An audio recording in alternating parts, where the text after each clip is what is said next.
Soldiers going to Cuba in 1898. It's got a shelf life that beats sea rations all to pieces.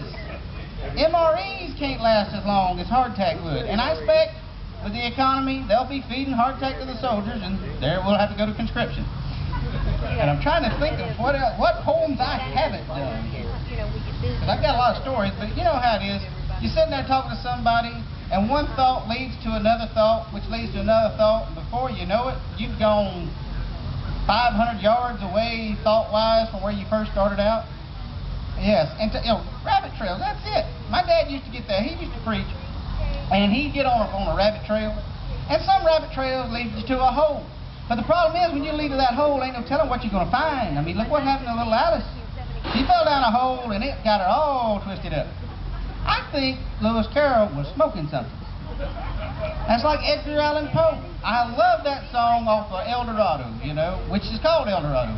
Gaily bedight, a gallant knight, in sunshine and in shadow, had journeyed long, singing a song in search of El Dorado. And when his strength failed him at length, he met a pilgrim shadow.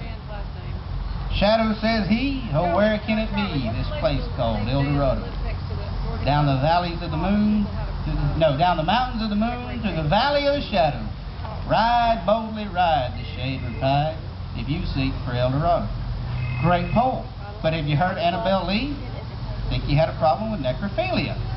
She's a dead corpse he's talking about there. And we all know he was big on the cocaine. Which brings us to A.E. Cummings, or A.A. Milne.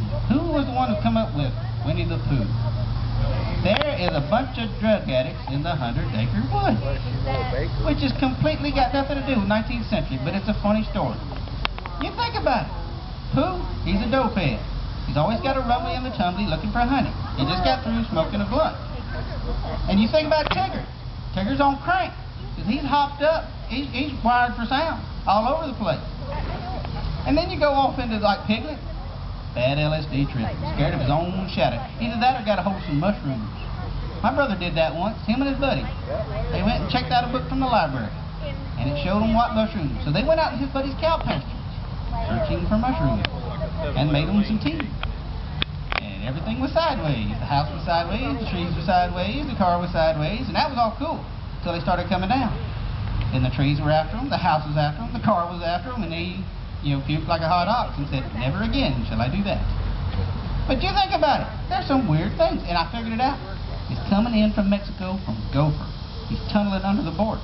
That's where he's got it. He's got them right there.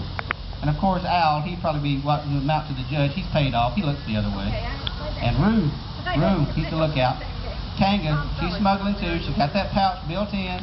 Nobody's going to check a pregnant mother. I mean, she's got the youngest. But that's the thing about the 100-acre wood. There's some weird things going on there.